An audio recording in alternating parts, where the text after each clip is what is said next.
किल्ल्याच्या तिसऱ्या दरवाजाजवळ आता मी पोहोचलोय आणि हा दरवाजा यादवकालीन आहे.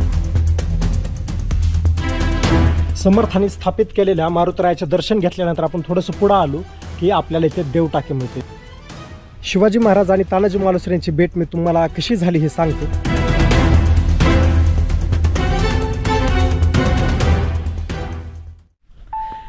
नमस्कार मित्रांनो, जय शिवराय, जय शंभूराजे.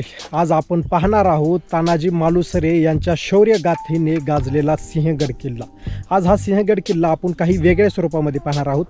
प्रत्येक जागेची माहिती थोडी थोडी देत इतिहासाला आपण पुनर्जन्म देत म्हणजेच परत परत आठवत हा किल्ला आपण पाहण्याचा प्रयत्न करू. प्रत्येक जागी काय काय घडलं असेल हे आपण ह्या व्हिडिओमध्ये दाखवण्याचा मी प्रयत्न करतोय. तुम्ही देखील पहा. आणि ह्या किल्ल्याचा इतिहास, ह्या इतिहासामध्ये कोण कोण इथपर्यंत आले होते, कोणाकोणाचं राज्य ह्या किल्ल्यावर होतं, ह्या सर्व इतिहास आपण या व्हिडिओमध्ये मांडण्याचा प्रयत्न केला आहे. पार तानाजी मालुसरेंच्या लहानपणापासून शिवाजी महाराजांची, तानाजी मालुसरेंची भेट, राजाराम महाराजांचा इतिहास, राजाराम महाराजांची समाधी देखील याच किल्ल्यावर आहे. तर ह्या सगळ्या गोष्टी आपण या व्हिडिओमध्ये कव्हर केलेल्या आहेत. तर चला आपण व्हिडिओला सुरुवात करू.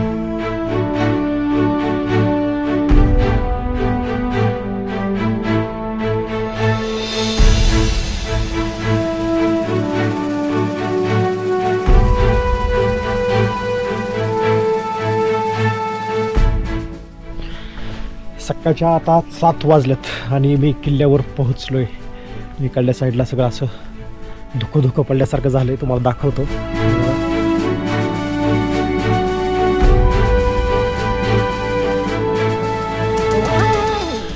आता मी आहे किल्ल्याच्या पहिल्या दरवाजाच्या वर, पुणे दरवाजा, आणि हा माझ्या खाली दरवाजाच्या वरच्या साईडला आलोय. आणि मी तो पण पुढे जो दरवाजा दिसतो तो पण पुणे दरवाजा क्रमांक 2 आहे. या किल्ल्यावर सलग 3 दरवाजे आहेत.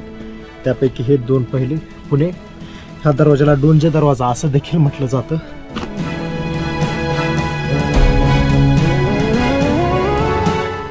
तर खूप मस्त वाटतंय.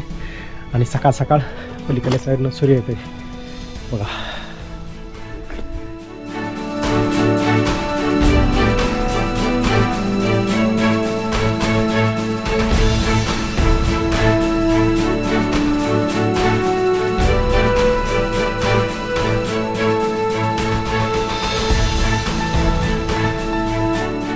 आणि माझ्या पाठीमागे आपण पाहू शकतो हा आहे पुणे दरवाजा क्रमांक 2. या दरवाजेविषयी फारशी माहिती आता इतिहासामध्ये उपलब्ध नाही. तरी हा किल्ल्याचा दुसरा दरवाजा आहे आणि आता पण चांगल्या सुस्थितीत आहे.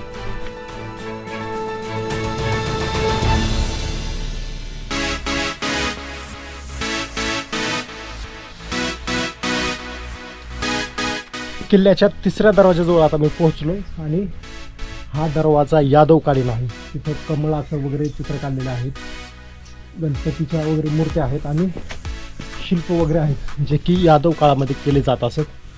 आणि हा किल्ला जरी यादवानी नाही बांधला तरी ह्या दरवाजाची स्थापना जी आहे, निर्मिती जी आहे ती यादवकालीनच झालेली आहे 1300च्या काळामध्ये.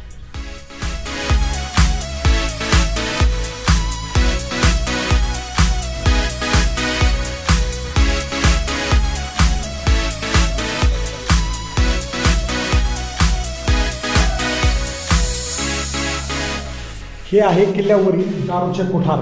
1751 साली या कोठारावर वीज पडली आणि इथे असलेले फडणीसांचे घर पूर्ण उद्ध्वस्त झाले. त्यांची फॅमिली पूर्ण मरण पावली त्या प्रसंगामध्ये. या ठिकाणी तोफांसाठी जी वापरली जाणारी दारू सामग्री जी होती ती या ठिकाणी साठवली किंवा ठेवली जायची. ते ठेवण्यासाठीचे असलेले हे तोफखाना, तसेच दारू ठेवण्याचे कोठार हे आहे.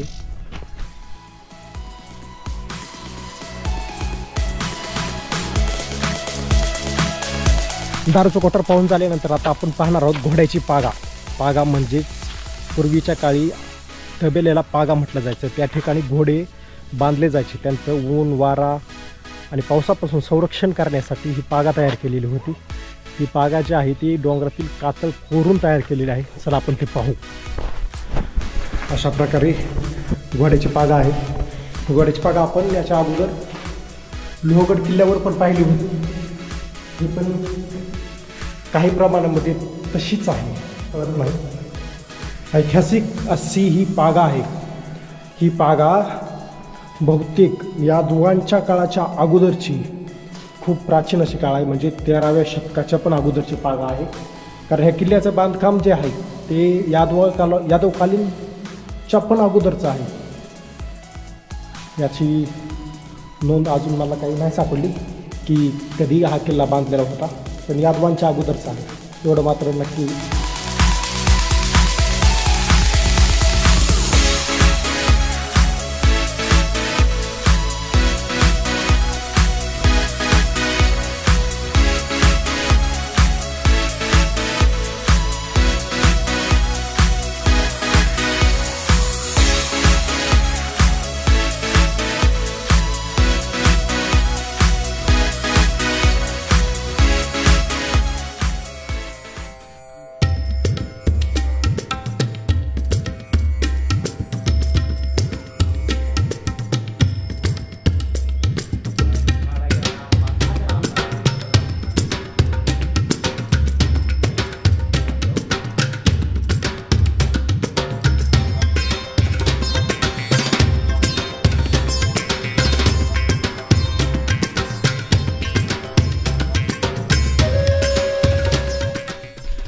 अमृतेश्वर मंदिरातून पुढे आल्यानंतर आपल्याला देवटाके तसेच स्वामी समर्थ स्थापित मारुती मंदिर आपल्याला पाहायला मिळतं.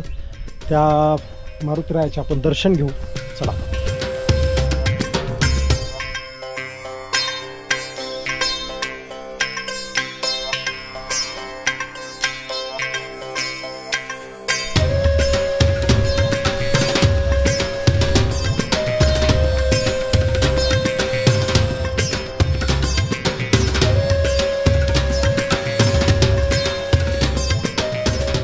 समर्थाने स्थापित केलेल्या मारुतीरायाचे दर्शन घेतल्यानंतर आपण थोडंसं पुढं आलो की आपल्याला इथे देवटाके मिळते. पूर्वी या देवटाक्याचा वापर पिण्याच्या पाण्यासाठी केला जातो आणि हल्ली पण या किल्ल्यावर पिण्यासाठी पाण्याचा वापर याच देवटाक्याचा केला जातो.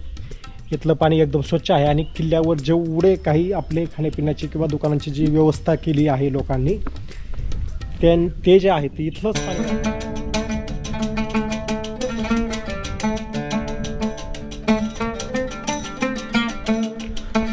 पिण्याच्या पाण्याचे टाके आणि हनुमान मंदिर पाहून मी पुढं आलो आहे आणि आता जात आहे कल्याण दरवाजाकडे. तर माझ्या ह्या रस्त्याने जात आहे तो खालच्या साईडला इथं तानाजी कडा आहे इथं. ओके. आणि त्या साईडला तिकडं लोहगड, विसापूर किंवा कोरीगड हे जे किल्ले आहेत त्यांचं लोकेशन आहे. आणि इकडल्या साईडला इथं कल्याण दरवाजा आणि कल्याण दरवाजाच्या पलीकडल्या साईडला राजगड, तोरणागड हे किल्ले आहेत. आता सध्या ते धुक्यामुळं किंवा प्रदूषणामुळे दिसत नाहीत, पण पूर्वी ते दिसायचे.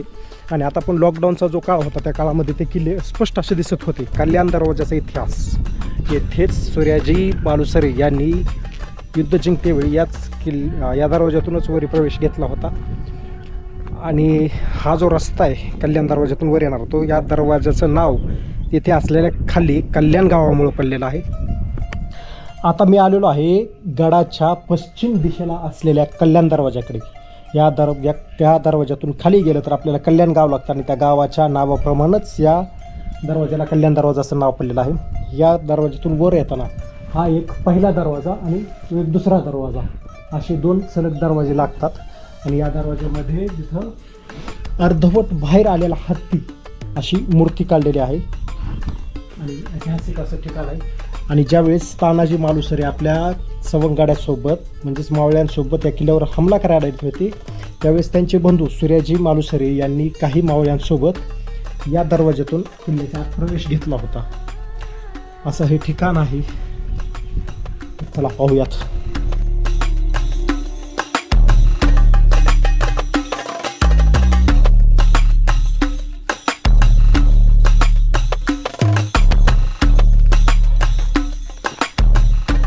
आता मी कल्याण दरवाजाच्या जवळच आहे आणि तिथून पुढे निघतोय. कल्याण दरवाजामध्ये अनेक ऐतिहासिक गोष्टी घडल्या.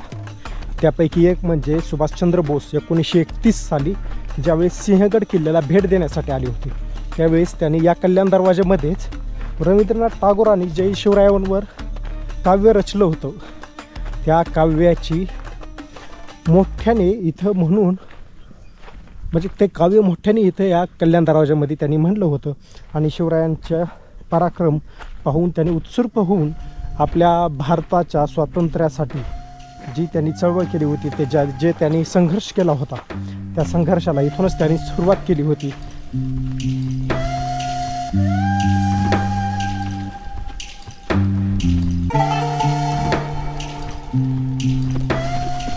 उदयबानाचं जे थडगं होतं इथं वर आहे.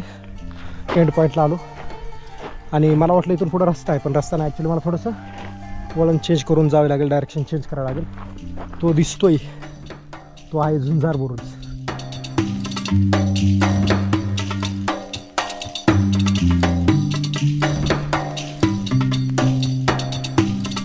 कल्याण दरवाजावरून थोडंसं पुढं आलं ह्या टेकडीवर की आपल्याला उदयभानाचं स्मारक थडगं जे असेल ते इथं दिसतंय. चौकोनी आकारामध्ये त्याची रचना इथं बाकी काहीही दिसत नाही बघण्यासाठी.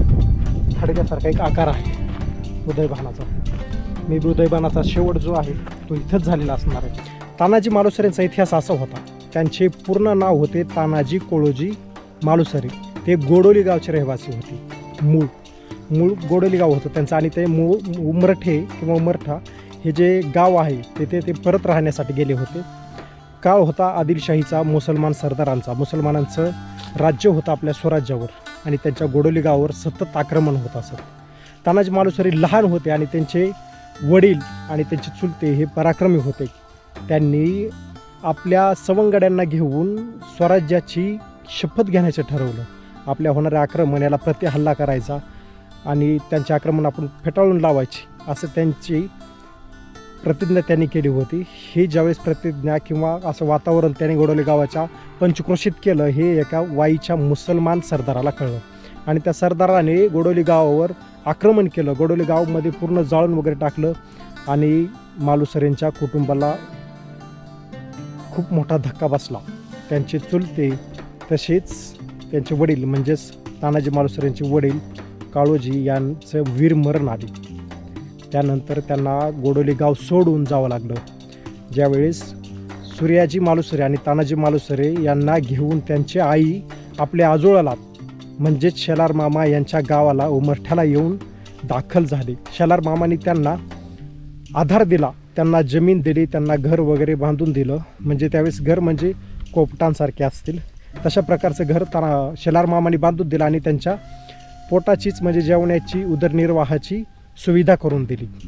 पुढे हे तानाजी मालुसरे आणि सूर्याजी मालुसरे यांना खेळण्याचा, व्यायामाचा असा नाद असत. त्यांनी तलवारबाजी, शमशेर चालवणे ह्या गोष्टी त्यांनी शिकून गेल्या. कुस्तीमध्ये तानाजी मालुसरे एकदम तरबेज झाले. दुसरे वडील लहानपणीच गेल्यामुळे घराची पूर्ण जबाबदारी त्यांच्यावर आली होती. ते दिवसभर शेतामध्ये काबाड कष्ट करून परत दिवस मावळायच्या किंवा उन्हाच्या काळामध्ये ऊन उतरल्यानंतर ते ह्या गोष्टींकडे लक्ष देऊन स्वतःचं शरीर कमावू लागले.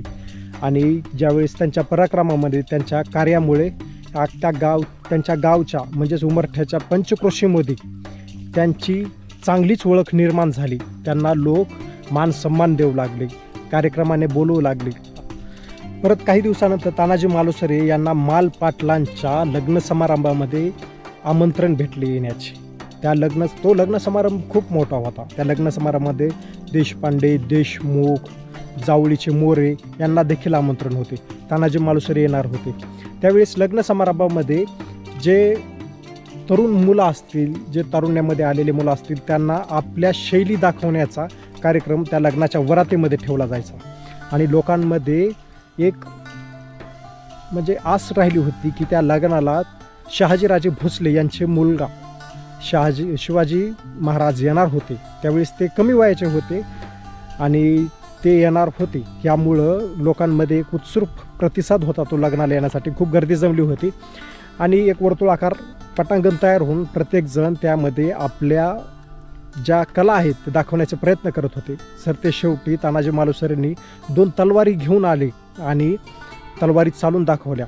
तो त्या तलवारी चालवण्याचा कार्यक्रम बघून प्रत्येकजण हैराण झाला की इतक्या पटाईतमध्ये चालवणार हे तानाजी मालुसरे. खूप लोकांना आनंद झाला आणि तो कार्यक्रम संपताच एक तरुण तरुणाबांध मुलगा तानाजी मालुसरे यांना येऊन भेटला आणि त्यांनी स्वतःची ओळख तानाजी मालुसरे यांना करून दिली की मी शिवाजी भोसले आणि काय मित्रा बरा आहेस का आणि मला पुढं येऊन भेट. आणि अशा प्रकारे परत काही दिवसानंतर राजगडावरून तानाजी मालुसरे यांना एक पत्र आले बोलावणीची, म्हणजेच त्यांना निमंत्रण दिलं होतं राजगडावर येण्यासाठीचं. राजगडावरून नुसतं पत्रच नव्हतं आलं, त्या पत्राबरोबर सरदारी पोशाख, तलवारी, समशेरी, 2 घोडे आणि 25 होन खर्चासाठी पाठवले होते.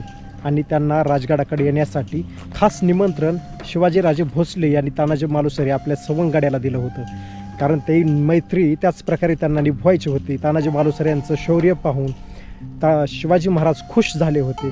त्यांनी त्या सवंगड्याला आपल्या राजगडावर यावं आणि भेटावं अशी त्यांची इच्छा होती. त्यामुळे त्यांनी त्यांना पत्र पाठवून बोलवून घेतलं.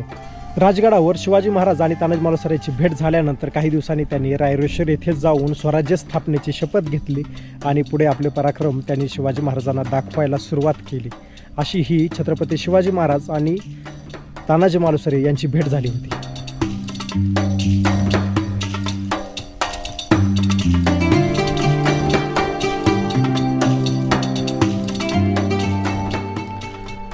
माझ्या पाठीमागं जो कडा दिसतोय तो जो कडा आहे तो आहे तानाजी मालुसरेंनी चढलेला कडा. ज्यावेळेस ते युद्धासाठी आले होते गड जिंकण्यासाठी, त्यावेळेस ह्याच कड्यावरून ते किल्ल्यावर आले होते. त्या कड्याचं नाव आहे तानाजी कडा.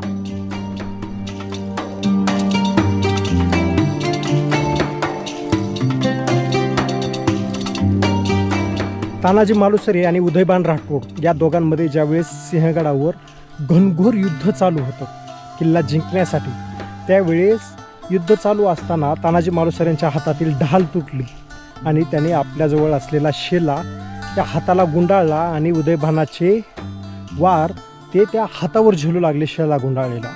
आणि पुढे काही वेळानंतर शेलाचा प्रभाव कमी झाला आणि तानाजी मालुसरेंचा हात कापला गेला. हे युद्ध ज्या ठिकाणी घडलं, तानाजी मालुसरेंचा हात ज्या ठिकाणी कापला गेला ती जागा हीच आहे. याच ठिकाणी त्या दोघांमध्ये युद्ध चालू होतं आणि या ठिकाणी तानाजी मालुसरे आपला हात गमावले होते. ती जागा आता मी तुम्हाला दाखवतोय.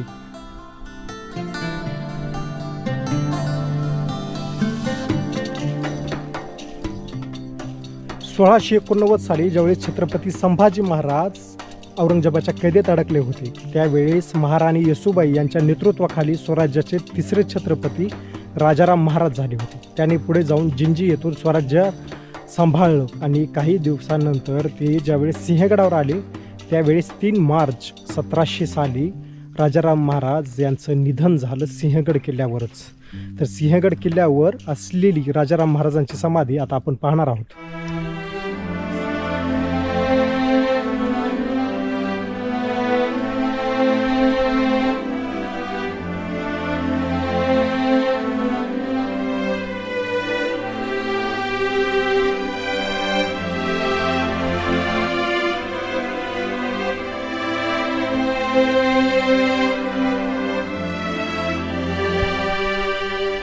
किल्ले सिंहगडावरील लोकमान्य टिळकांचे हे घर आहे.